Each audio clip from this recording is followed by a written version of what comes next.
السلام عليكم ورحمة الله وبركاته. إن الحمد لله نحمده ونستعينه ونستغفر ونعوذ بالله من شرور أنفسنا وسيئات أعمالنا. من يهده الله فلا مضل له ومن يضلله فلا هادي له، وأشهد أن لا إله إلا الله وحده لا شريك له، وأشهد أن محمدا عبده ورسوله. أما بعد، رب اشرح لي صدري ويسر لي أمري واحلل عقدة من لساني يفقهوا قولي. رب زدني علما رب زدني علما। সম্মানিত দর্শকবৃন্দ ও সামনে উপস্থিত সুপ্রিয় ভাই সকল, প্রশংসা গুণগান সেই মহান আল্লাহ তাবারক ওয়া তাআলা নিমিত্তে, যিনি আমাদের সকলকে সুস্থ রেখেছেন এবং তার ইবাদত উপাসনা বোঝার জন্য আমাদেরকে সুস্থ মস্তিষ্ক দান করেছেন।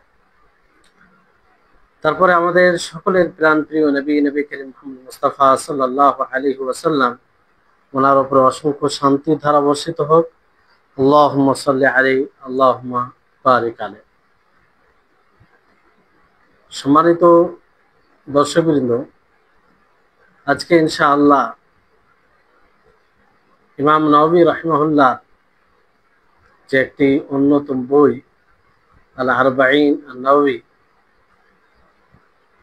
সে বইয়েরই একটি হাদিসের ব্যাখ্যা হবে, যেটা ধারাবাহিকভাবে এর আলোচনা হয়ে আসছে। আজকে আমরা 52তম পর্ব শুরু করতে যাচ্ছি। আর আজকে দার্সের যে হাদিস নিয়ে কথা হবে, সে হাদিসটির নম্বর হচ্ছে 36 নম্বর হাদিস। হাদিসটি অতীব গুরুত্বপূর্ণ, এই জন্য এই হাদিসগুলোকে বোঝা আমাদের সকলের জন্য জরুরি। আর যদি আমরা এই হাদিসগুলোকে বুঝে নিজে আমল করি, অন্যদেরকে এর প্রতি উদ্বুদ্ধ করি, তাহলে সমাজে একটা ইনকিলাব, পরিবর্তন ঘটবে। হাদিসটি আপনাদের সম্মুখে পড়ি। যদিও হাদিসটি একটু বড় আছে, কিন্তু প্রত্যেকটি হাদিসের প্রতিটি বাক্য খুব দামি, আর প্রতিটি বাক্য আমাদের সমাজকে সুন্দরভাবে গড়ে তুলতে সহযোগী হবে এবং আমাদের ব্যক্তিত্বকে শক্তিশালী করবে। عن أبي هريرة رضي الله عنه عن النبي صلى الله عليه وسلم قال: من نفس عن مؤمن كربة من كرب الدنيا نفس الله عنه كربة من كرب يوم القيامة، ومن يسر على معسر يسر الله عليه في الدنيا والآخرة، ومن ستر مسلما ستره الله في الدنيا والآخرة، والله في عون العبد ما كان العبد في عون أخيه، ومن سلك طريقا يلتمس فيه علما سهل الله به طريقا إلى الجنة، وما اجتمع قوم في بيت من بيوت الله يتلون كتاب الله ويتدارسونه بينهم إلا نزلت عليهم السكينة وغشيتهم الرحمة وحفتهم الملائكة وذكرهم الله في من عنده ومن بطأ به عمله لم يسرع به نسبه। রাহ মুসলিম। এই হাদিসটি ইমাম মুসলিম রাহিমাহুল্লাহ এই শব্দেই রিওয়ায়াত করেছেন, বর্ণনা করেছেন। তো এই হাদিসের অর্থ আপনারা শুনুন, কি চমৎকার একটি হাদিস। আবু হুরায়রা রাদিয়াল্লাহু তাআলা আনহু থেকে বর্ণিত, তিনি বলেন, রাসূল সাল্লাল্লাহু আলাইহি সাল্লাম বলেছেন যে, মান নাফাসা মুমিনিন কুরবাতাম মিন কুরাবিদ দুনিয়া নাফাসাল্লাহু আনহু কুরবাতাম মিন কুরাবি ইয়াউমিল কিয়ামা। যে লোক কোনো ইমানদারের দুনিয়া থেকে কোনো মুসিবত দূর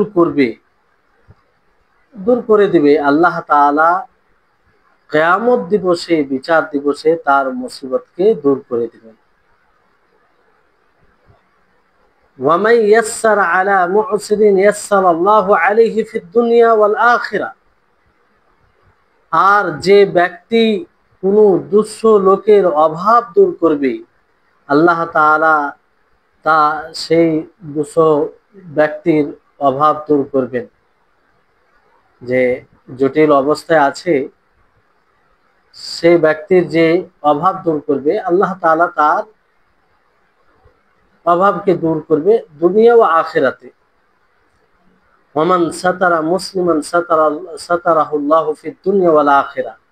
আর যে ব্যক্তি কোনো মুসলিমের দোষ ত্রুটিকে আবৃত্তি করবে, ঢেকে রাখবে, আল্লাহ তাআলা তার দোষ ত্রুটিকে দুনিয়া ও আখিরাতে ঢেকে রাখবে, লুকিয়ে রাখবে।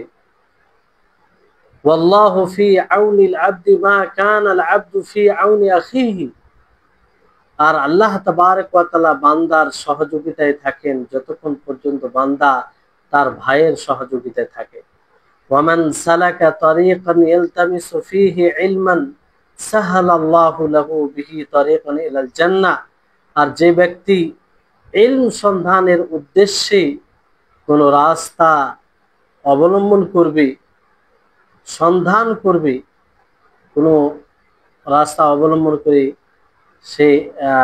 সেই ইলমকে সন্ধান করবে, সাহালাল্লাহু লাহু বিহি তারিকান ইলাল জান্নাহ। তো আল্লাহ তাআলা সেটা দ্বারা তার জন্য জান্নাতের পথকে সহজ করে দিবেন। ওয়ামাজতামা কওমুন ফি বাইতিন মিন বুয়ুতিল্লাহ। আর যে সম্প্রদায়, যে কিছু লোক আল্লাহর ঘরের মধ্যে কোনো ঘরে একত্রিত হয়ে আল্লাহর কিতাবকে তেলাওয়াত করে, ওয়ায়াতাদারাসুনাহু বাইনাহুম। আর তাদের মধ্যে সেই আল্লাহ তাআলার কিতাবকে নিয়ে আলোচনা করে, ইল্লা নাযালাত আলাইহিমুস সাকিনাহ। তো আল্লাহ তাআলা তাদের উপরে সাকিনাত নাজিল করবেন, প্রশান্তি নাজিল করবেন। ওয়া গাশিয়াতহুমুর রাহমা। আর তাদের উপরে রহমত আচ্ছন্ন হবে। ওয়া হাফফাতহুমুল মালায়েকা। এবং ফেরেশতাগণ তাদেরকে পরিবেষ্টন করে ফেলবে। ওয়া যাকারাহুমুল্লাহু ফী মান ইনদাহ। তারপরে আল্লাহ তাআলা তাদের ব্যাপারে তাদের কথা বলবেন তাদের নিকটে, যারা যে ফেরেশতাগণ আল্লাহর নিকটে রয়েছে, নিকটবর্তী ফেরেশতাগণ নিকটে তিনি বলবেন। ওয়ামান বাত্তা বিহি আমালুহু লাম ইউসরি বিহি নাসাবুহু। আর যে ব্যক্তি আমল পিছিয়ে যাবে তাকে তার নসব অগ্রসর করবে না। এই হচ্ছে হাদিস। আপনারা শুনলেন, হাদিসের প্রতিটি বাক্য তার অনেক তাৎপর্য রয়েছে, তার মধ্যে মানে অনেক বিষয় রয়েছে। প্রতিটি কথা নীতিমূলক কথা। নবী করিম মুহাম্মদ সাল্লাল্লাহু আলাইহি সাল্লাম তিনি যে সত্যি কথা কম বলেন, অর্থাৎ তিনি শব্দ কম হয়, কিন্তু সেই অল্প শব্দে অনেক অর্থ তাৎপর্য নিহিত থাকে, যার বাস্তব উদাহরণ আপনারা এই হাদিসটি শুনলেন। এখানে এই হাদিসের ব্যাপারে ওলামাগুল বলেন যে মানুষের সাথে লেনদেনের ক্ষেত্রে এটি একটি দ্বিতীয় নীতিমালা, নীতিমূলক একটি হাদিস। এর পূর্বে যে হাদিসটি পড়লেন সেটি একটি নীতিমূলক হাদিস ছিল। মানুষের সাথে লেনদেন, কিভাবে আপনি লেনদেন করবেন, মানুষের সাথে চলাফেরা কি হবে সেই ব্যাপারে, মানুষের সাথে ব্যবহার কি হবে সেই ব্যাপারে। আর এই হাদিসটি হচ্ছে সেই ব্যাপারে, এটা দ্বিতীয় নীতিমূলক হাদিস। এই হাদিস মানুষকে উদ্বুদ্ধ করে অন্যের উপকার করার প্রতি, অন্যের উপকার যেন করে বাহ্যিক বিষয়ে এবং আভ্যন্তরীণ বিষয়ে সার্বিকভাবে।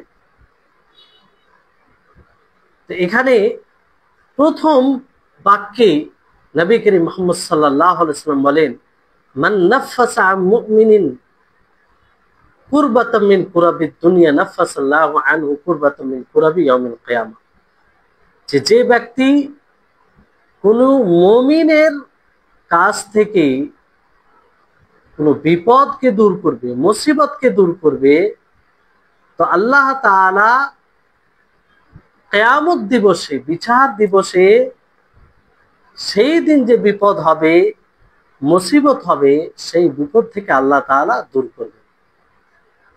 এখানে কুরবা বলতে হয় যে এমন বিপদ, এমন মুসিবত যেটা মানে খুব বড় বিষয়, জটিল বিষয় হয়, আর তা দ্বারা হৃদয় পক্ষ সংকীর্ণ হয়ে যায় আর এক ব্যথিত হয়। তো এটা হচ্ছে কুরবা। আর এই কুরবা দুনিয়াতে হয় এবং আখিরাতে হয়, মানে যা দ্বারা চিন্তিত হয়ে যায় মানুষ, টেনশনে পড়ে যায়, ব্যথিত হয়, এগুলো কুরবার মধ্যে আসবে।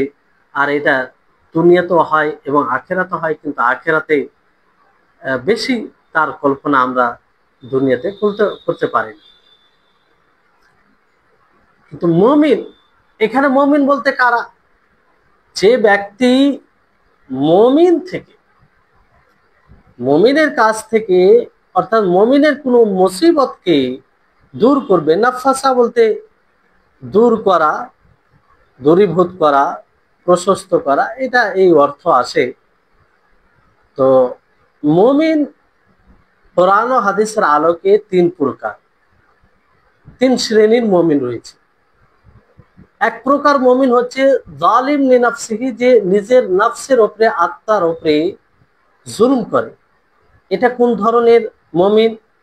যারা কিছু আবশ্যিক বিধানকে ছেড়ে দেয় আর কিছু হারাম কাজকে করে, কিন্তু সে দিনের উপরে থাকে, দিনের উপরে থাকে, মানে কখনো কখনো ওয়াজিব জিনিসকে, কিছু ওয়াজিব জিনিসকে ছেড়ে দেয়, আবার কিছু হারাম জিনিস করে ফেলে। তো এটা হচ্ছে এক প্রকার মুমিন। এটা মুমিন, মুমিনের মধ্যে একও গণ্য করা হয়। এই ধরনের মুমিনের যদি কোনো ব্যক্তি মুসিবতকে, বিপদকে দূর করে, তাহলে আল্লাহ তাআলা হাসরের মাঠে কিয়ামত দিবসে তার বিপদকে দূর করবে। আল্লাহু আকবার। দ্বিতীয় প্রকার মুমিন হচ্ছে আল মুকতাসিদ। মুকতাসিদ সেই মানে ওই মুমিনদেরকে বলা হয় যারা পরিপূর্ণভাবে ওয়াজিবাতের উপরে আমল করে, আবশ্যিক বিধানকে আমল করে। মানে আবশ্যিক বিধান যতগুলো রয়েছে, ওয়াজিবাত জরুরি, সেগুলোকে পালন করে, আর হারাম কাজকে পরিহার করে, হারাম নিষেধাজ্ঞা থেকে বিরত থাকে। তো এটাকে মুকতাসিদ বলা হয়, মধ্যমপন্থী। তো এদের, এই ধরনের মুমিনেরও কেউ যদি মুসিবতকে দূর করে, বিপদকে দূর করে, তো আল্লাহ তাআলা তার হাসরের মাঠে বিপদকে দূর করবে।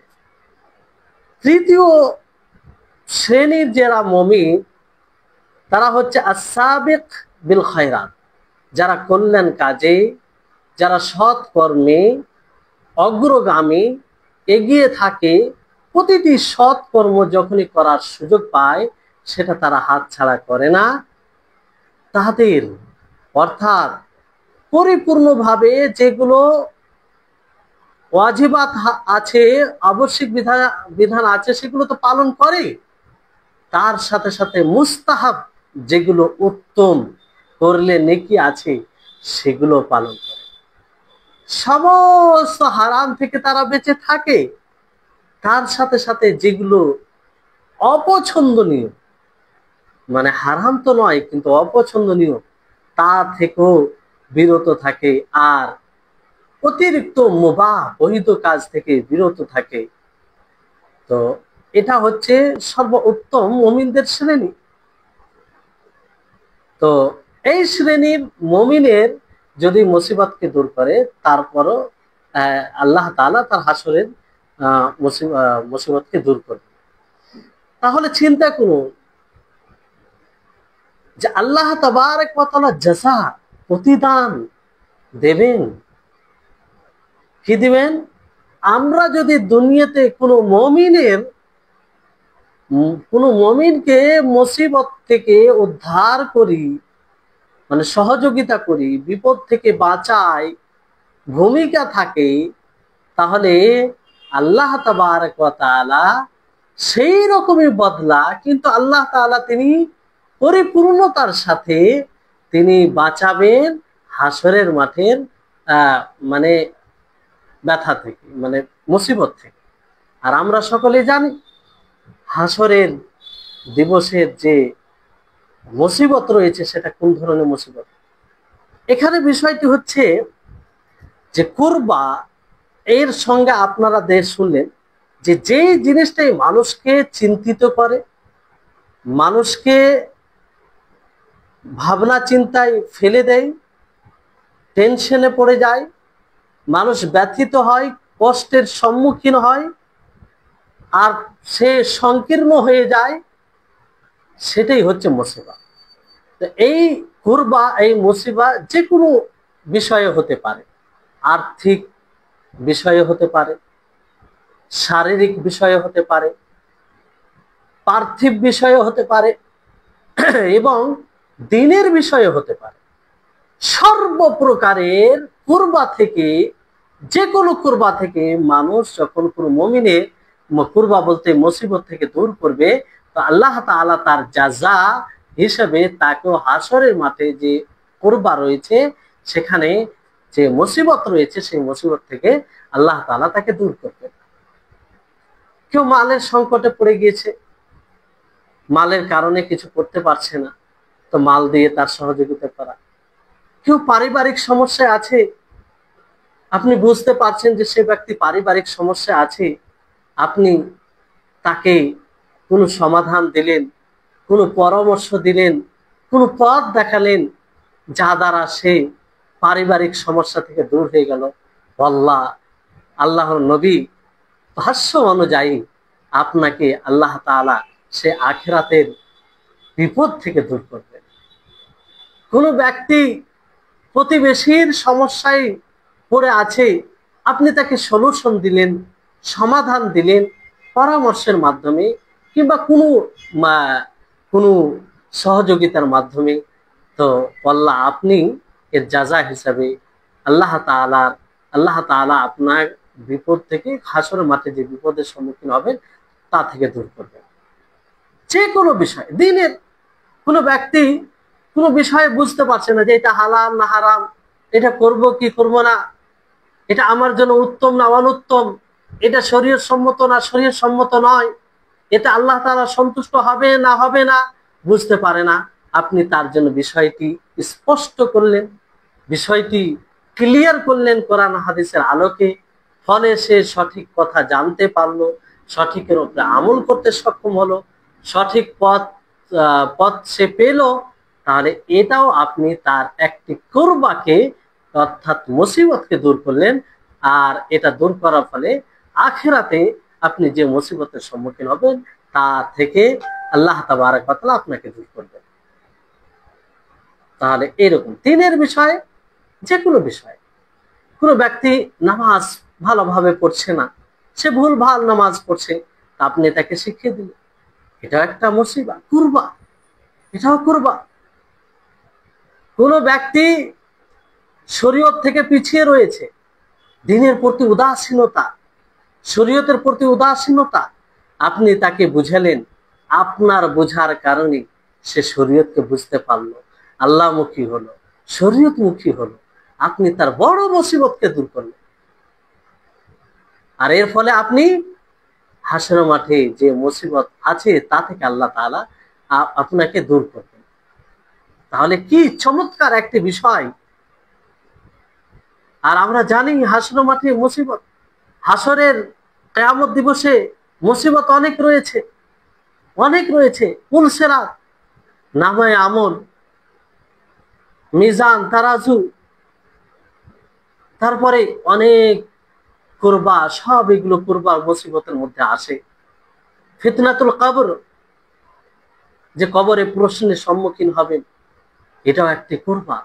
যদি আপনি উত্তর না দিতে পারেন তাহলে আপনার জন্য বড় মুসিবত হবে। ফলে আমাদের উচিত হবে বেশি বেশি করে মানুষকে বিপদ থেকে উদ্ধার করা, বিপদ যখন পড়বে তার পাশে দাঁড়ানো।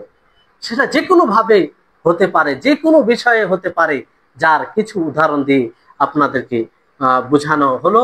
আশা করি আপনারা বুঝতে পেরেছেন।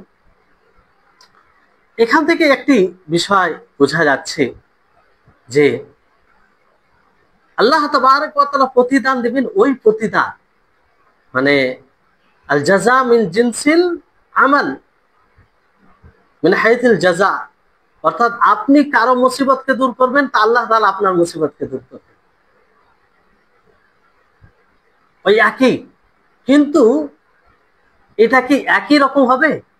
আল্লাহ তাআলার জাযা আতাম হবে, পরিপূর্ণ হবে। আপনি কোনো বান্দার, কোনো মুমিনের মুসিবতকে দূর করবেন আপনার সাধ্য অনুযায়ী করবেন, আপনি আপনার প্রচেষ্টা সাধ্য অনুযায়ী করবেন।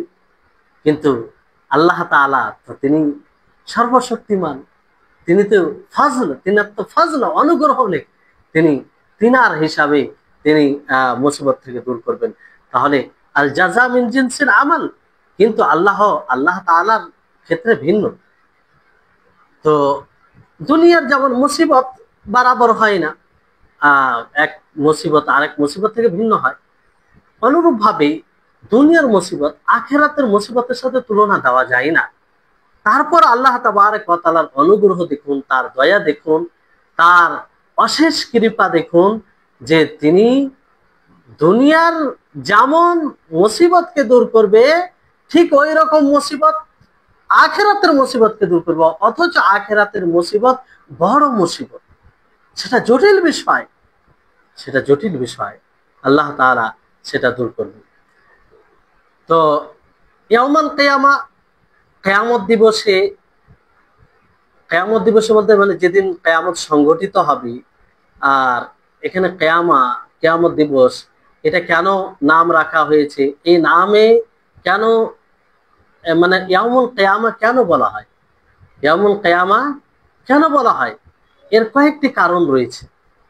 এর একটি কারণ হচ্ছে যে যার কারণ হচ্ছে যে মানুষ সেই দিন কবর থেকে উঠে দাঁড়াবে।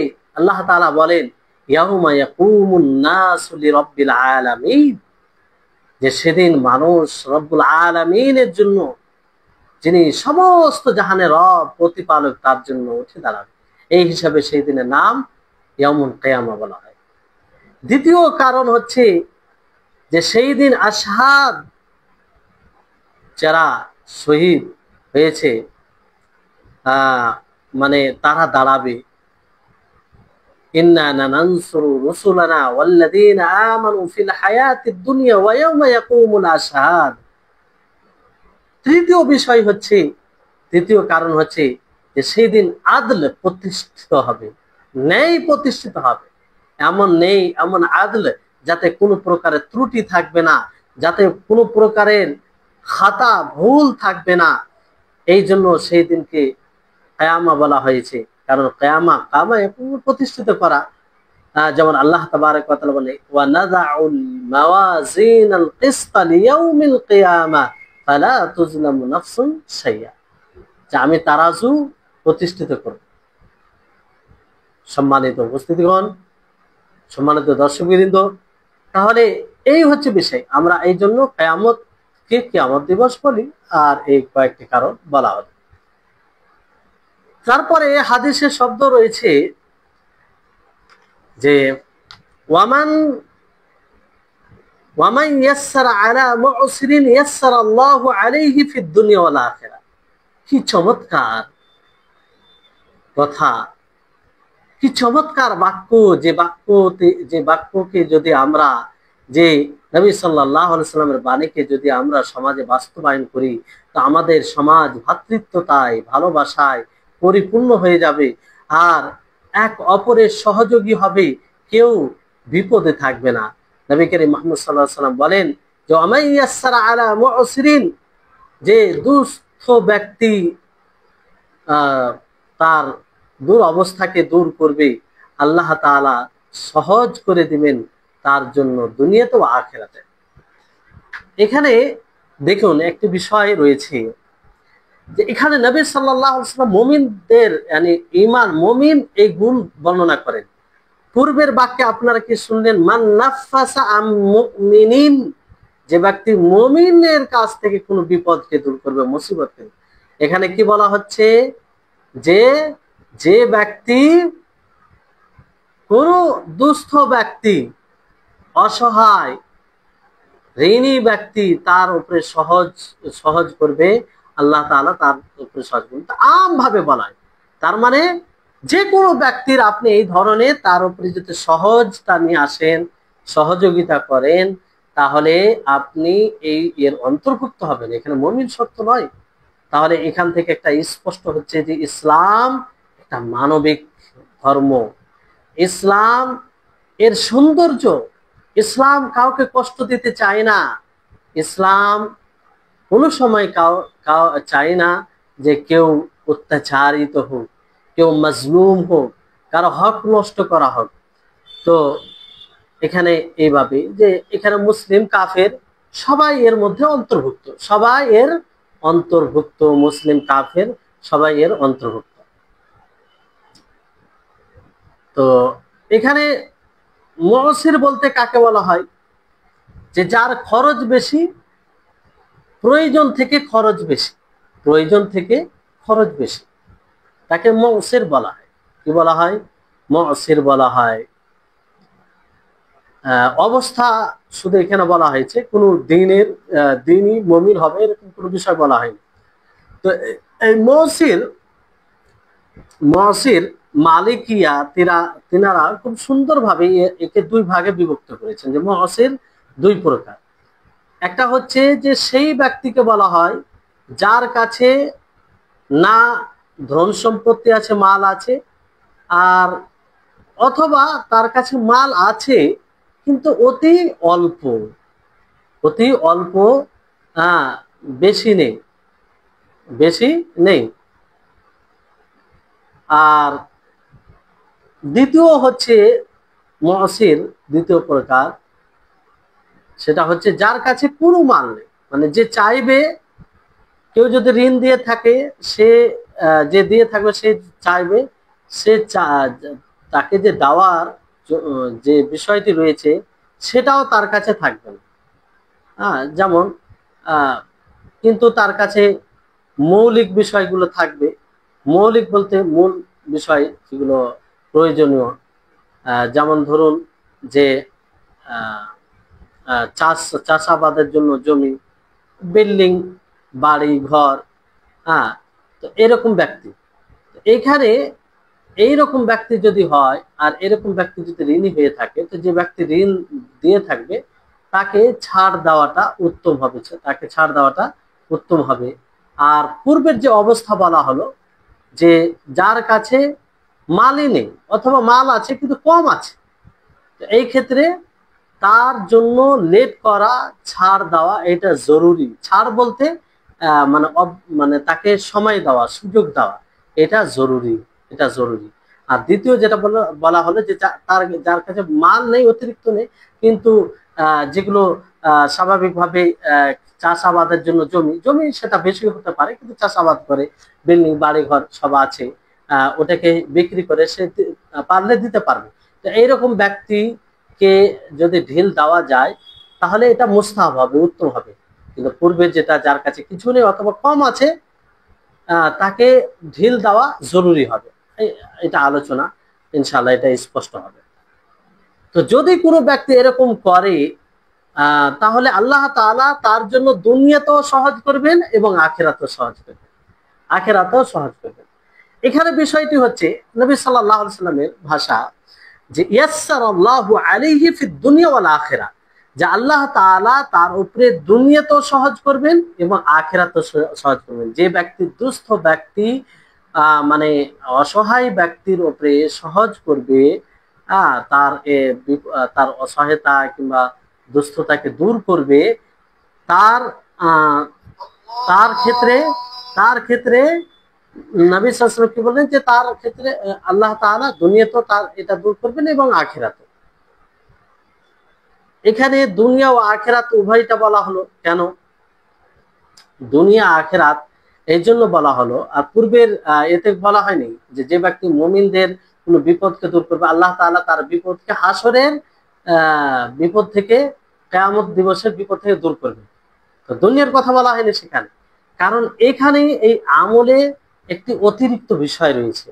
অতিরিক্ত বিষয় কি রয়েছে সেটা, যে এখানে কি করা হয়, যে এটা একটা কঠিন জটিল, মানে এই বিষয়ের উপরে সহজে আমল করা যায় না, সহজে আমল করা যায় না।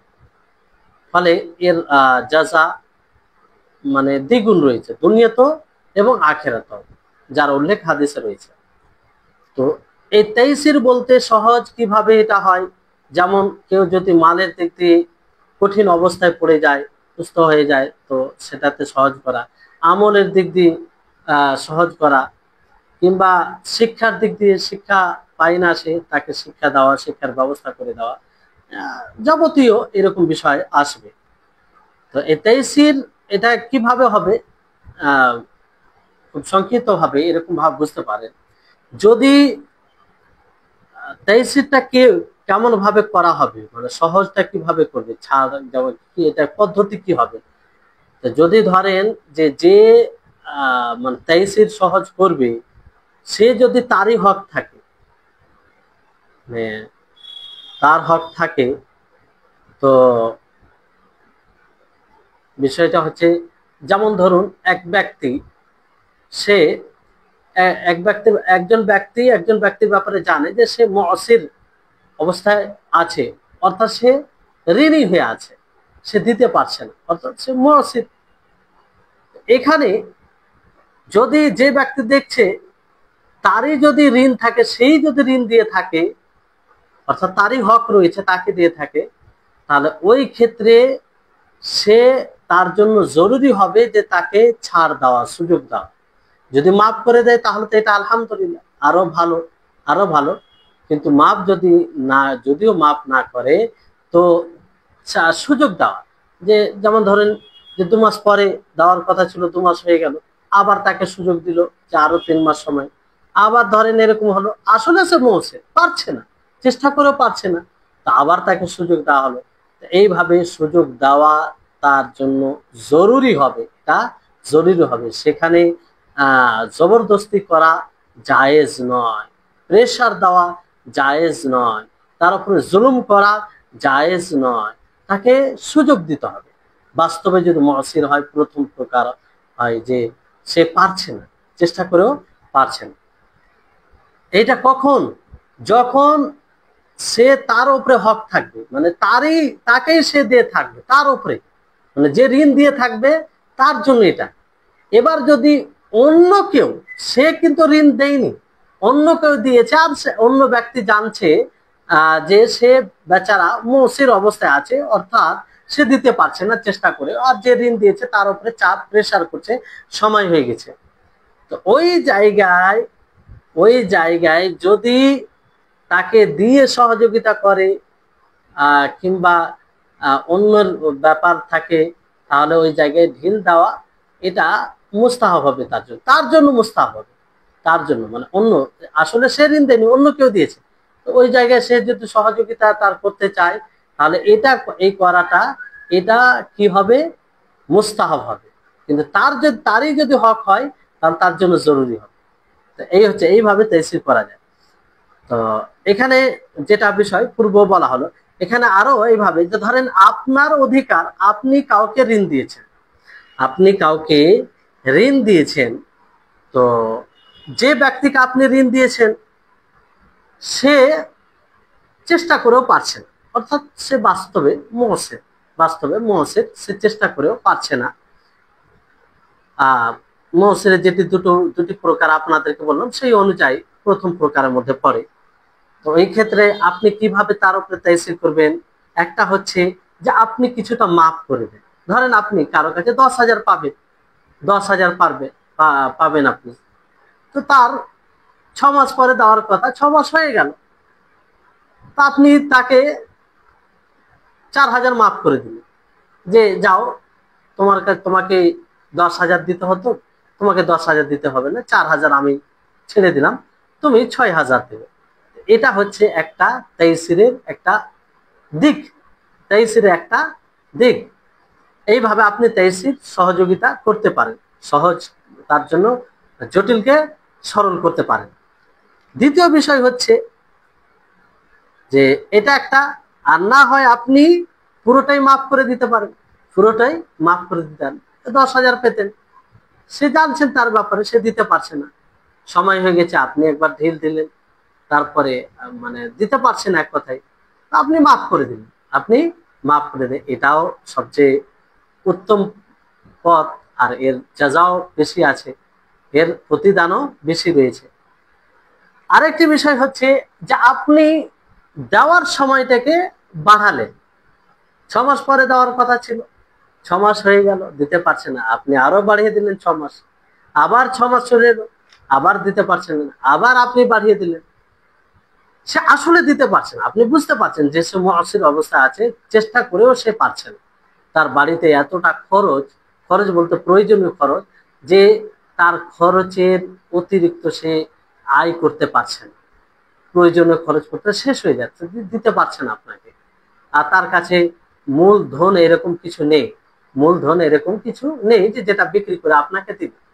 তো সেক্ষেত্রে আপনি কি করতে পারেন, যে সুযোগ দিবেন, তাকে সুযোগ দিবেন, যে যাক এই সময় দিতে পারেন, আর একবার সময় দিন, আর একবার সময় দিন, এইভাবে যদি সুযোগ দিতে থাকেন তো আপনি মানে নেকির অধিকারী হবেন, আর এই তাইসিরের অন্তর্ভুক্ত হবেন। বুঝতে পেরেছেন? আশা করি বুঝতে পারছেন। আর মনে রাখবেন, আপনি যদি আপনি কাউকে ঢিল দেন, সুযোগ দেন আপনি, সেক্ষেত্রে এখানে দুটো বিষয় রয়েছে। যে ধরেন কোনো ব্যক্তি এলো আপনার কাছে ঋণ নিতে, যে ভাই আমার এতটা পয়সার প্রয়োজন আছে, এই পয়সার কারণে আমি আমার কাজ করতে পারছি না, কিংবা আমি বিপদে পড়ে গেছি, সেটা থেকে উদ্ধার হতে পারছি না, এটার জন্য তো আপনি আমাকে কিছু টাকা ধার দেন। তো আপনি যদি সাথে সাথে তখন দিয়ে দেন, তাহলে যতটা আপনি ঋণ হিসাবে দিচ্ছেন, কিন্তু আপনি সাদকা করার নেকি পাবেন, আপনি কি পাবেন, সাদকা করার নেকি পাবেন এতে। আর যদি আপনি কি করেন, দিয়ে দিলেন, এটা ধরে দেওয়ার সময় এটা আপনি দিয়ে দিলেন, দেওয়ার সময় আপনি বললেন, যদি আপনি ওইভাবে দিয়ে দেন, তাকে বলা মাত্র আপনি দিলেন, তার সাথে করে এক নেকিতে পেয়ে গেলেন। আর ওই সময় আপনি সময় নির্ধারণ করে দিলেন যে আপনাকে 6 মাস পরে দিতে হবে, আপনাকে কত মাস পরে দিতে হবে, 6 মাস পরে দিতে হবে, 6 মাস হয়ে যাচ্ছে, সে দিতে পারছে না, তা আপনি তাকে সুযোগ দিলেন, তাহলে 2 সাদকা, আপনি 10,000 দিলেন, তাহলে 2 সাদকা সমতুল্য রেখে আল্লাহ। তাহলে এগুলোর উপর আমল করতে হবে, আপনি যতটা দিয়েছেন তার ডবল আপনি সাদকা করে যতটা নেকি পাবেন, ঠিক ততটাই আপনি নেকি অর্জন করবেন, ঠিক ততটাই আপনি নেকি অর্জন করবেন। এই হচ্ছে ইসলাম। জি, তাহলে ইসলাম এইভাবে মানুষকে উদ্বুদ্ধ করে যে এক অপরের বিপদে, এক অপরের মানুষের যখন অন্য অবস্থায় থাকে তখন তার সাথে দাঁড়ানো, দাঁড়ানো, এটা মানুষের কাজ হবে, আর এটা ইসলাম শিক্ষা দেয়। তারপরে আশা করি এই বিষয়টি আপনারা বুঝতে পারলেন। ইনশাআল্লাহ আরো কিছু আলোচনা হবে পরবর্তীতে হাদিসের ফায়দা লাভ বলতে গিয়ে, উপকারিতা। তারপরে হাদিসের বাক্য হচ্ছে যে ওয়ামান সাতারা মুসলিমান সাতারাহুল্লাহু ফিদ দুনিয়া ওয়াল আখিরাহ, যে ব্যক্তি কোনো মুসলিমের কি করবে, গোপন মানে দোষ ত্রুটি গোপনে রাখবে, আল্লাহ তাআলা দুনিয়া তো আখিরাতে তার দোষ ত্রুটি গোপনে রাখবে। আচ্ছা বলুন তো, আমরা কি চাই না যে সেই হাসরের মাঠে, কিয়ামত দিবসে, যেখানে সমস্ত লোক থাকে, পৃথিবীর সূচনা থেকে নিয়ে পৃথিবীর অন্তিম পর্যন্ত যা মানুষ এসেছে সকলেই থাকে, তা আপনি চান না এত বড় সমাবেশ থেকে আপনার মানে ত্রুটি, আপনার দোষ, আপনার এটা গোপনে থাক ত্রুটি? অবশ্যই আপনি চান। তাহলে এটার উপর আমল করুন। অন্য মুসলিমের যদি ত্রুটি দেখতে পান, কোনো খুঁত দেখতে পান, সেটাকে গোপনে রাখুন, প্রকাশ করবেন, প্রকাশ করবেন। দুনিয়াতে তো আপনি এটা চান, দুনিয়াতে তো আপনি চান যে আপনার যেটা ত্রুটি আছে, আপনার যেটা দোষ আছে, আপনার মধ্যে যে দুর্বলতা আছে, সেটা যেন মানুষ না জানতে পারে, সেটা যেন অন্যেরা না জানতে পারে। আপনি তো চান, আপনি তো এটাই পছন্দ করেন। তো সেক্ষেত্রে আপনি অন্যের জন্য তো এটা পছন্দ করবেন। তাহলে আপনি যদি এইভাবে অন্যের দোষ ত্রুটি গোপনে রাখেন, তো আল্লাহ তাআলা আপনার দোষ ত্রুটি গোপনে রাখেন, দুনিয়া তো আখিরাতে। কি সুন্দর কথা, কি চমৎকার কথা, কি নীতিমূলক কথা! যদি আমরা এই কথাকে বাস্তবায়ন করতাম, তাহলে এই যে আমাদের সমাজের এই অবস্থা, এক অপরে ভুল ত্রুটি খুঁজে বেড়া, খুঁটিয়ে খুঁটিয়ে দেখা, যেটা না থাকে সেটাও বের করা, বিভিন্ন ভাবে মানুষকে এইভাবে কারো দোষ ত্রুটি বলে তার মানহানি করা, এগুলো বিষয় থাকতো না। কিন্তু বড় দুঃখ যে আমাদের সমাজে নবী সাল্লাল্লাহু আলাইহি সাল্লামের এই হাদিসের উপরে আমল একদম খুবই কম। আল্লাহ তাআলা আমাদের সকলকে সঠিক বুঝদান। তো এখানে সাতর মানে ঢেকে রাখা, গোপনে রাখা কোনো জিনিসকে। তো এটা দুই প্রকার। একটা হচ্ছে হিসসি, হিসসি বলতে যেটা অনুভব করা যায়, মানবী মানে যেটা আভ্যন্তরীণ বিষয়, হিসসি মানে যেটা অনুভব করে। যেমন আপনি কাউকে এতটা দেবেন যতটা দাওয়াতে তার প্রয়োজন মিটে যাবে, এটাও সত্র, এটাও সত্রের অন্তর্ভুক্ত।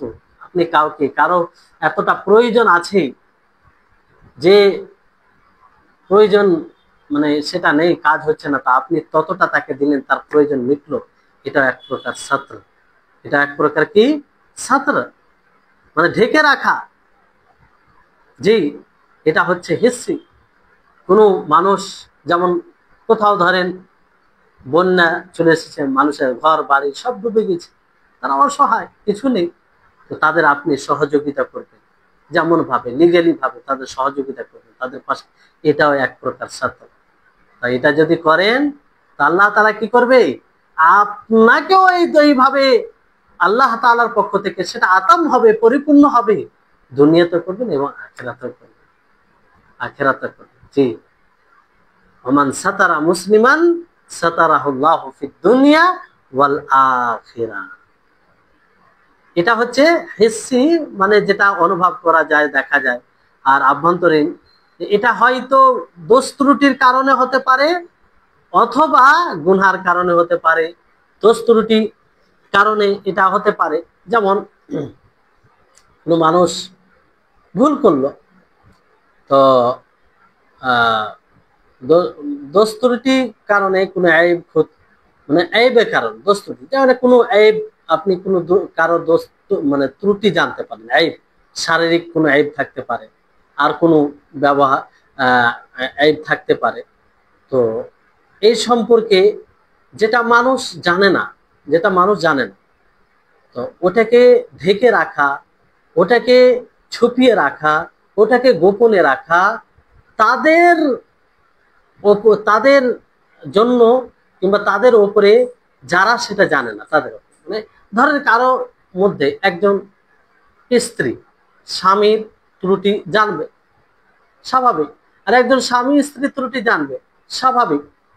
শারীরিক কোনো ত্রুটি থাকলে যদি তাদের মধ্যে তালাক হয়ে যায়, ডিভোর্স দিয়ে দেয়, তারপরেও জায়েজ নয় যে সে স্বামীর ত্রুটি যেটা মানুষরা জানে না সেটা অন্য কাউকে বলবে। স্বামীর জন্য জায়েজ নয় যে তালাক দিয়ে দিল যে সে স্ত্রীর ত্রুটি অন্য কাউকে বলবে যেটা মানুষ জানে না, হারাম, এটা হারাম। এটা ত্রুটির দিক দিয়ে, এটা মানে এর উপরে আপনি অনুমান করে যে কোনো বিষয় ভাবতে পারেন, এটা আপনার উদাহরণস্বরূপ বলা হলো। তারপরে গুনহার দিক দিয়ে যে এমন কোন গুনহা, যে এক গুনহা যে ছুপিত ভাবে গোপনে গুনহা করে, গোপনে গুনহা করে, সে পছন্দ করে না যে মানুষ সেই গুনহাকে জানুক, সেই অপরাধকে জানুক, সেই আল্লাহর অবাধ্যতাকে জানুক, সে এটা পছন্দ করে না। সে দেখুক মানুষ, এটা পছন্দ করে না। তো এবার যদি কেউ তাকে দেখে নেই, তাহলে তার জন্য কয়েকটি বিষয় মনে রাখতে হবে, কয়েকটি বিষয় স্মরণ রাখতে হবে। ভালো করে শুনবেন, খুব গুরুত্বপূর্ণ বিষয়, খুবই গুরুত্বপূর্ণ বিষয়। আল্লাহ বলছি, এই সব বিষয়ে যদি আমরা সচেতন না হয়, আমাদের নামাজ, আমাদের হজ, আমাদের সবকিছু আমল নষ্ট হবে।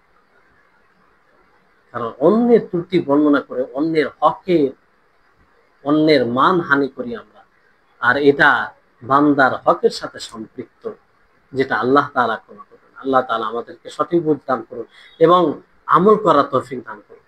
হ্যাঁ, মানে এই সব বিষয়, যখন অপরাধ থেকে বিরত থাকার তৌফিক দান করুন।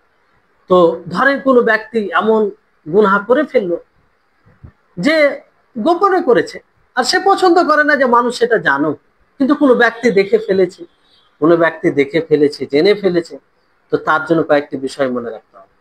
প্রথম বিষয় হচ্ছে যে সে যে গুনাহ করেছে, গুনাহ করার ফলে সে আনন্দিত হবে না, আর সে ভর্ৎসনা দেবে না প্রকাশ্যভাবে, বরং সে চিন্তিত হবে, সে ব্যথিত হবে, সে ভাববে যে একজন মুমিন আল্লাহ তাআলার অবাধ্যতা করে ফেললো অজান্তে। এইভাবে সে চিন্তিত হবে, আনন্দিত হবে না। যেমন আমাদের সমাজে অনেক মানুষ আছে, দেখবেন আপনি, যে কেউ গুনাহ করলে তার প্রতি হিংসা থেকে আর কিছু থাকে মনোমালিন্য, গুনাহ করলে খুব খুশি, গুনাহ করছে, এইরকম এইরকম, মানে একটা আনন্দ ফিল করে, আনন্দিত হয়। এটা করা যাবে না, এটা করা যাবে না। দ্বিতীয় বিষয় হচ্ছে যে তার উপরে চাপা দিতে হবে, গোপনে রাখতে হবে, মানুষকে বলতে হবে না। আপনি যদি দেখে ফেলেন, আর সে তো পছন্দ করে না যে মানুষ দেখে বলুক, সে গোপনে করে ফেলেছে, আপনি পারলে তাকে উত্তম নসিহা করবেন, উত্তম সেটা বলা বলা হবে ইনশাআল্লাহ। তো আপনি চাপা দিয়ে রাখবেন, গোপনে রাখবেন, এটা বিষয় জরুরি। আপনি সকলের সামনে বলতে পারে না, কিন্তু বড় দুঃখ হয় যে আমাদের সমাজে এগুলো খেয়াল করা হয় না। যেমন জানতে পারলো, তার সাথে যদি কোনো মনোমালিন্যতা থাকে, তোমরা জানো আমি তাকে অমুক কাজ করতে দেখেছি, অমুক করেছে, অমুক করেছে, হ্যান করেছে, ত্যান করেছে, এরকম ভাবে নানা রকম আমরা কথা বলি। আর তার যে একটা ভালোবাসা মানুষের হৃদয়ে ছিল, যার সামনে বলে, সেই ভালোবাসাটা উঠে যায়। এইভাবে মানুষের প্রতি ঘৃণা, শত্রুতা সৃষ্টি হয়, বড় জঘন্য অপরাধ। তো চাপা দিয়ে রাখবে। কারণ আপনার দ্বারা, দেখেন এই বিষয়গুলো কেন, যে মানুষ সকলের ক্ষেত্রে এটা ঘটতে পারে। আপনি যার জন্য এটা করবেন, আপনারও প্রয়োজন আছে, আপনিও ওই রকম গুনাহ করে ফেলেন, ওই রকম ভুল করে ফেলেন, তা আপনিও তো চাইবেন যে এইগুলো করা হোক। ইসলাম ধর্ম এটাই। জি, তৃতীয় বিষয় হচ্ছে যে আপনি তাকে নসিহা করবেন উত্তম পদ্ধতিতে, উত্তম পদ্ধতিতে, মানে উপযুক্ত পদ্ধতিতে আপনি নসিহা করবেন। এমনটা নয় তাকে ভর্ৎসনা, তুমি ফাসিক হয়ে গেছো, তুমি আল্লাহকে ভয়, মানে ভয় করো না, মানে একটা কি, যে মনের আক্রোশ, মানে ক্রোধ, যার মানে এটা মেটাতে গিয়ে এরকম ভাবে বলা, এগুলো ঠিক না। উত্তম পদ্ধতিতে বলতে, উপযুক্ত পদ্ধতিতে। যেমন ধরুন, ওলামাগণ এটা বলেন যে আপনি কাউকে কোনো গুনাহ করতে দেখলেন, আর সে জানে না যে আপনি তাকে দেখেছেন, আপনি তাকে দেখেছেন, সে জানে না যে আপনি তাকে দেখেছেন, অথচ আপনি দেখেছেন, কিন্তু সে জানে না যে গুনাহ করেছে, সে জানে না আপনি তাকে দেখেছেন। তো আপনি তাকে বলবেন না যে আমি তোমাকে গুনাহ করতে দেখেছি, আমি তোমাকে এই দোষ করতে দেখেছি, এটা বলবেন না আপনি। তাকে আপনি কিভাবে নসিহত করবেন, এমন ভাবে বলবেন সে যেন বুঝতে পারে যে আপনি দেখেন, আর আপনি নসিহত করে দিলেন, আপনি সুন্দরভাবে উপদেশও দিলেন। তাহলে তার মর্যাদায় ক্ষুণ্ণতা এলো না, ফলে আপনার কথার শ্রদ্ধা করবে, আপনার কথাকে সিরিয়াস ভাবে নেবে। সে ভাববে যে না, আমার মধ্যে তো এই বিষয়টি আছে, আমাকে দূর করতে হবে, এটা তো আমাকে দূর করতে হবে, যদি এটা আমি দূর না করি তাহলে তো আমারই এটা ক্ষতি। আর সে আপনার ব্যাপারে কল্যাণকামী মনে করবে, যে আপনি তাকে কল্যাণকামী হয়ে, তার কল্যাণকামী হয়ে বুঝিয়েছেন। আপনি মনের কোনো আক্রোশ মিটান।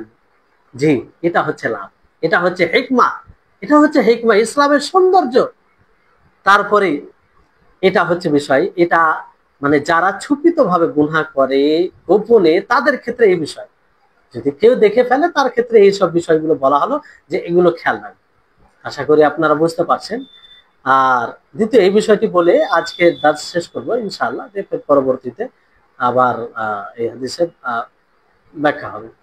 দ্বিতীয় প্রকারের গুনাহগার যারা প্রকাশ্যভাবে গুনাহ করে, প্রকাশ্যভাবে।